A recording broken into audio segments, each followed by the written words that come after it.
I thought I could just do my job, collect my paycheck, and leave.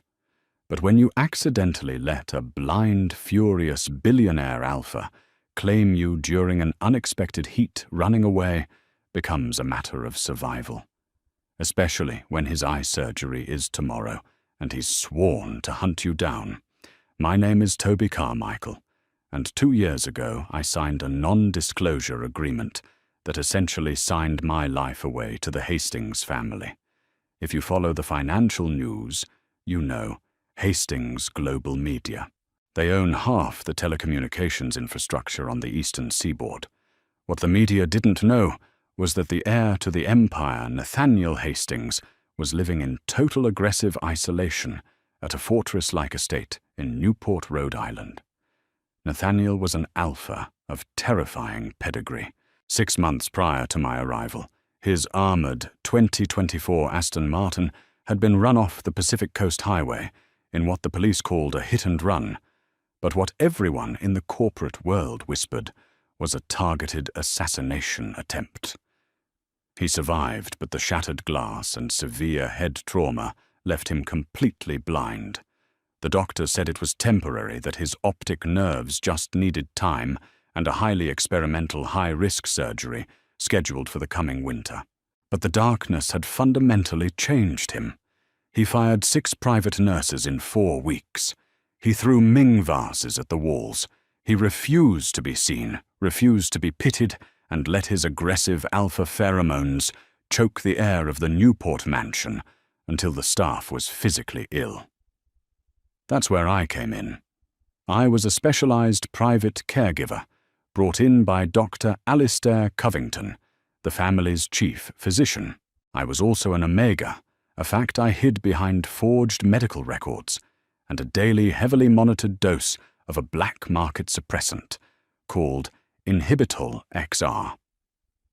In the high society corporate world, an unbonded Omega was a liability, a walking scandal. But the suppressants neutralized my scent completely, leaving me smelling like a beta bland, unthreatening invisible. I needed the exorbitant salary the Hastings family was paying to clear the crippling medical debt my late mother had left behind at Mount Sinai Hospital. My first meeting with Nathaniel set the tone for our entire twisted relationship. I was led into his expansive, shadow-draped study.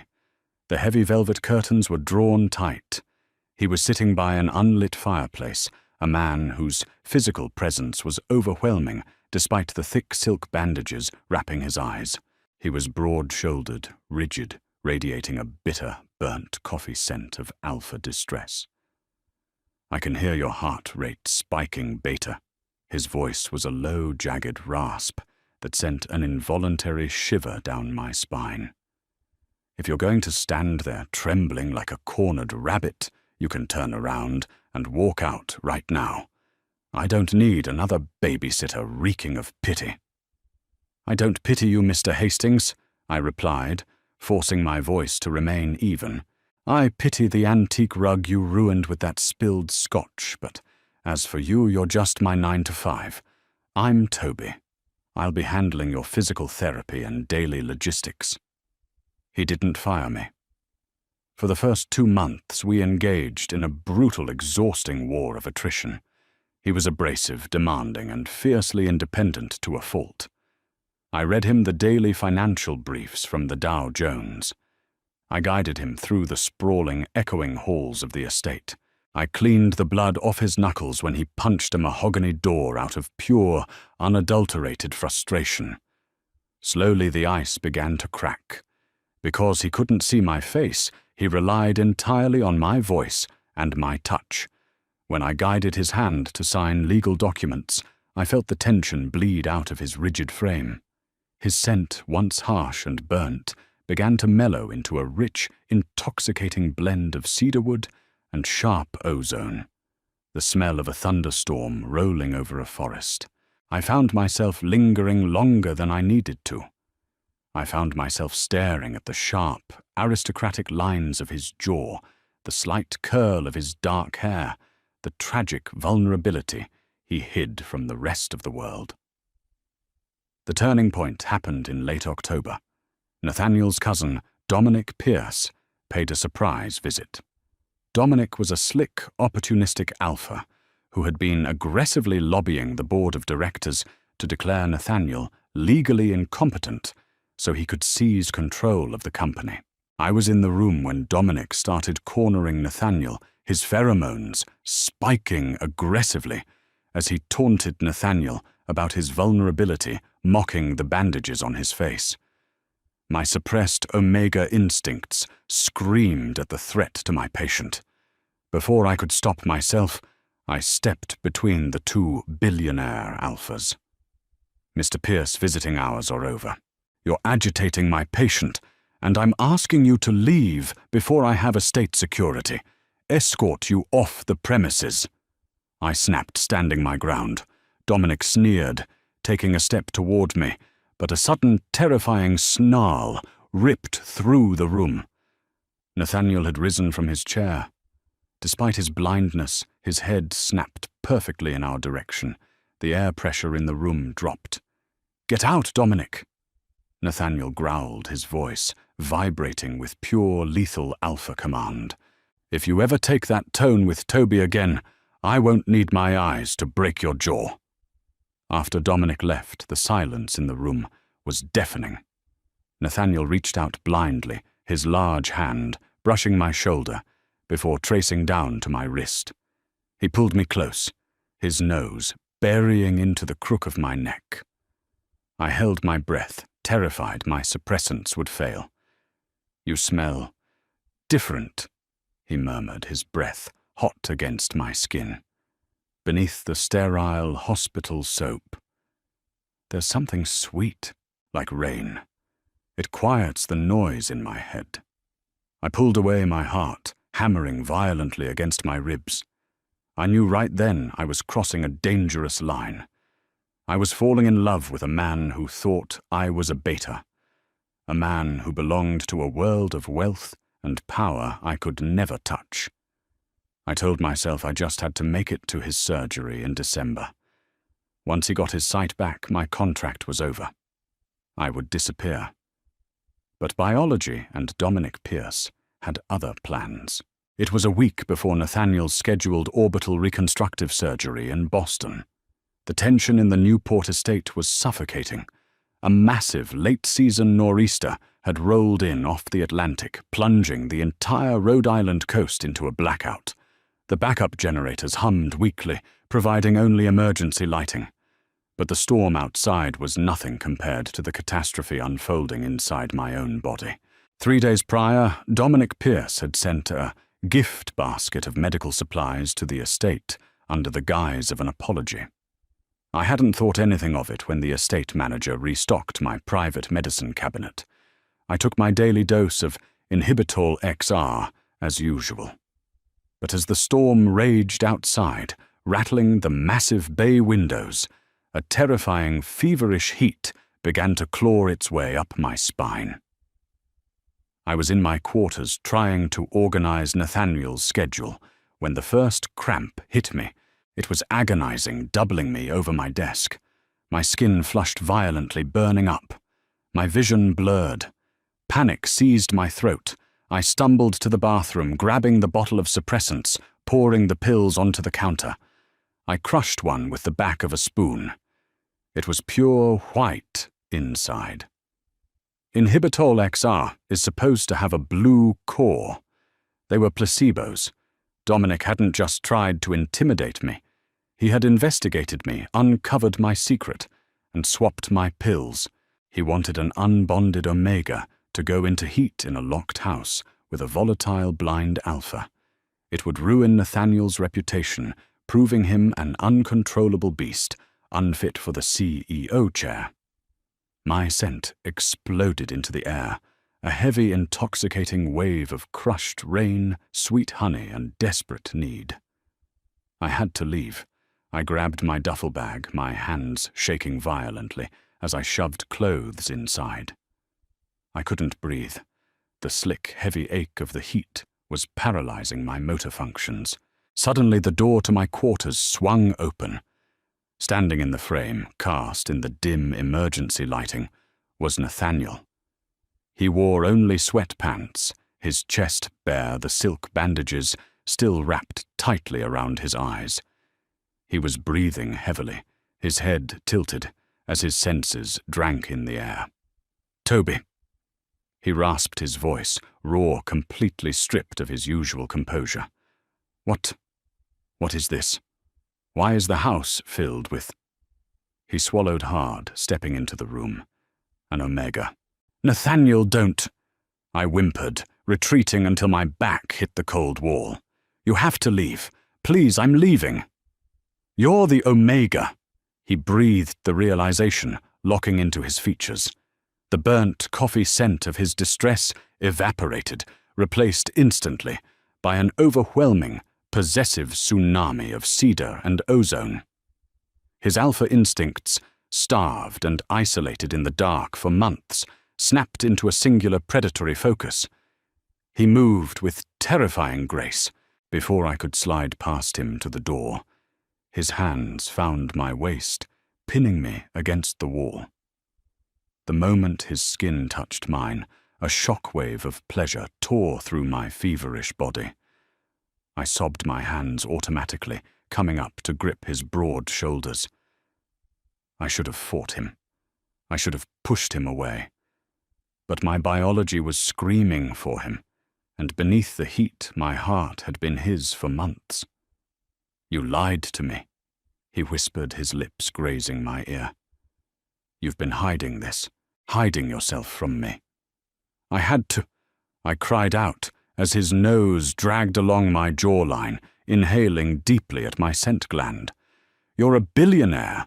I'm a fraud. Let me go, Nathaniel. When you get your eyes back, you'll hate me."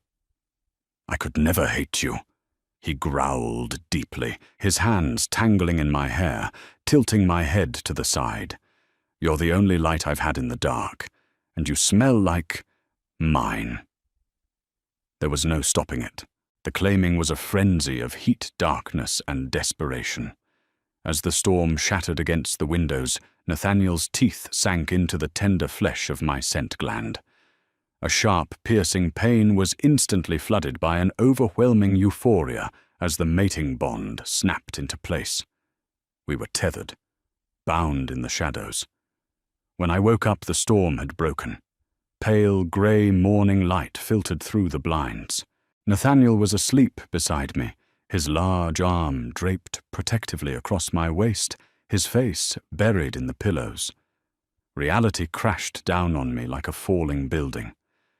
I touched my neck. The bite mark was raised, bruised, and permanent. I had just bonded myself to one of the most powerful men in America, a man whose surgery was in 6 days. When the bandages came off, he would see a penniless lying fraud of an Omega who took advantage of a blind man during a chemically induced heat. Dominic would ensure the narrative was spun exactly that way. He would destroy Nathaniel's career using me as the weapon. If I loved Nathaniel, I had to sever the tie before it strangled him. Moving with agonizing care, I slid out from under his heavy arm. I dressed in the coldest, most detached trance of my life. I didn't leave a note Dominic's spies would likely intercept it anyway. I grabbed my remaining cash, slipped down the back servant stairs, and walked 3 miles in the freezing mud to a local gas station. I paid a trucker named Harlan $200 to let me ride in the cab of his rig all the way to Boston. From there, I bought a one-way Amtrak ticket under a fake name to Chicago. I completely erased Toby Carmichael from the map. 8 months later, I was wiping down a sticky laminate table at a diner called Sullivan's on the outskirts of Chicago. My apron was tied tight, hiding the slight swell of my belly, the permanent consequence of that stormy night in Newport. The small television above the pie display was tuned to a national financial news network. I froze, the damp rag slipping from my fingers. There he was, Nathaniel Hastings, standing at a podium in New York. The bandages were gone. His eyes, a piercing, ruthless shade of amber, stared directly into the camera lenses. He looked lethal, wearing a bespoke charcoal suit, announcing the complete and aggressive acquisition of Dominic Pierce's holding company, effectively ruining his cousin. But it was the end of the press conference that made my blood run cold. A reporter shouted, "Mr. Hastings, there are rumors that you're offering a private $5 million bounty for information regarding a missing employee. Can you confirm?" Nathaniel leaned into the microphone. His amber eyes seemed to burn through the screen directly into my soul. "I am not looking for an employee," Nathaniel said, his voice a low, terrifying rumble that I felt in my bones. "I am looking for my Omega, and wherever he is, he should know that I own the roads, I own the rails, and my vision is perfectly clear now. I will find him. And when I do, he is never running away again. Living off the grid in the 21st century, especially when you are carrying the heir to a telecommunications empire, is a brutal, exhausting psychological thriller." I had traded the sprawling oceanfront mansions of Newport for a cramped, drafty studio apartment above a laundromat in Chicago's Rogers Park neighborhood. I legally didn't exist anymore. My fake ID, bought with the last of the cash I had scraped together, identified me as Jesse Fisher, a beta from Ohio. I worked the closing shift at Sullivan's Diner on Lincoln Avenue. It was a greasy spoon that smelled eternally of stale coffee and fryer oil, a scent strong enough to mask the subtle sweet shifts in my own pheromones as my pregnancy advanced. My boss, a gruff but kind older beta named Brenda Collins, paid me under the table. She never asked why I wore thick, oversized scarves, even in the stifling Midwestern summer, or why I flinched every time the diner's front bell chimed. The scarf hid the permanent scarred bite mark on my scent gland. The flinching was just pure, unadulterated paranoia. By my 8th month, the physical toll was becoming impossible to hide. My back ached relentlessly, and without an alpha's pheromones to soothe the bonded Omega's system, my body was in a constant state of mild distress. I had to visit a free clinic under a false name just to get basic prenatal vitamins. The attending physician, a sharp-eyed beta named Doctor. Harrison Reed kept asking why my scent was so erratic, warning me that carrying an alpha's child without the sire present could lead to severe premature labor. I just smiled tightly, took the generic vitamins and walked back into the freezing Chicago wind. I thought I was safe. I thought the trail was dead. But I had underestimated the terrifying reach of Hastings' global media.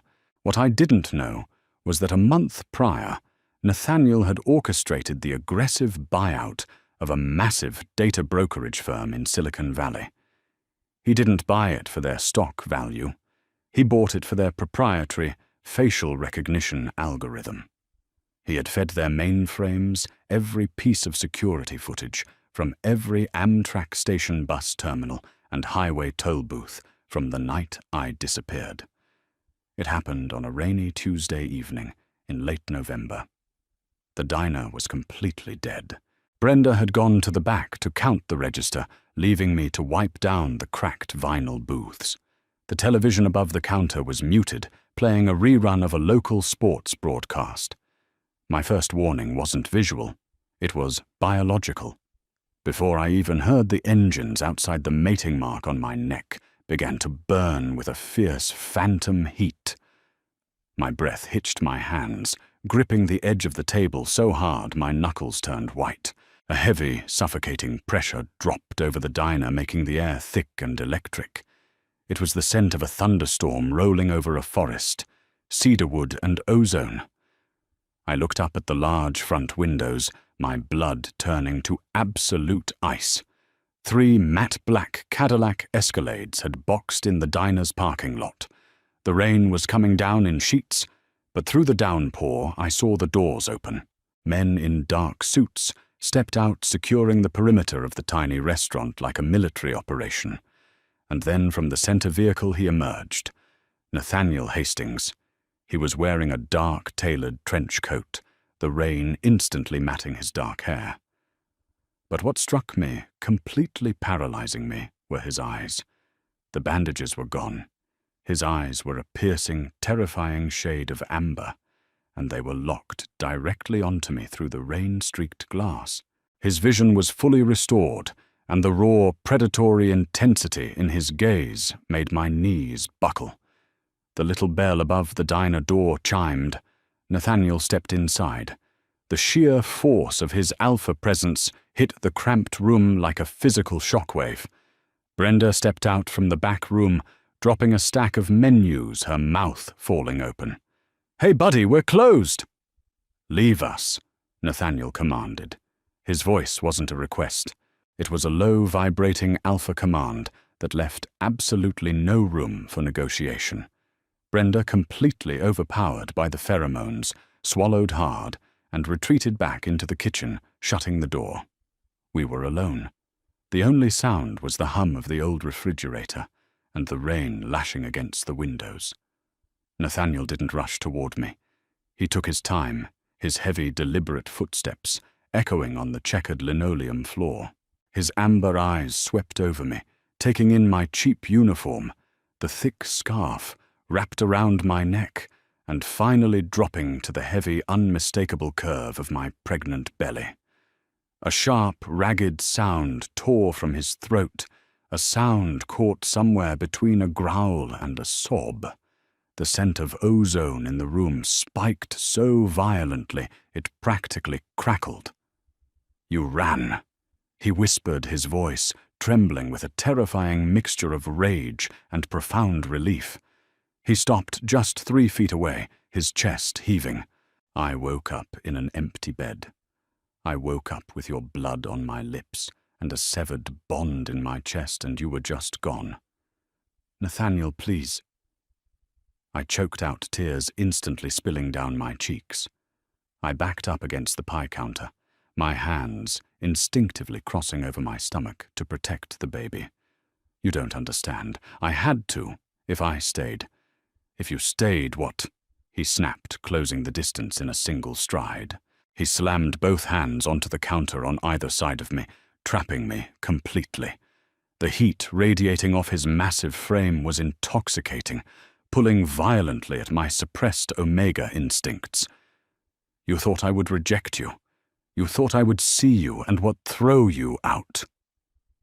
"Yes," I sobbed, looking up into those devastating amber eyes for the first time.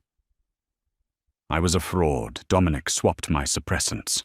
He wanted you to mate an unbonded Omega on the eve of your surgery to prove you were an unstable liability. If the board found out you claimed your heavily medicated, secretly Omega nurse, Dominic would have taken the company. You would have lost everything."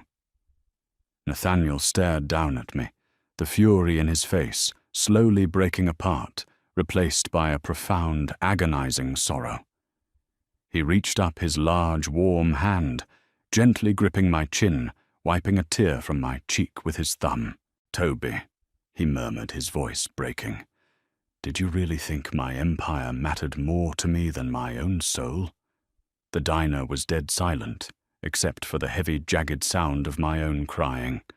Nathaniel's touch on my skin was like a live wire, waking up every dormant nerve ending my body had suppressed for the last 8 months.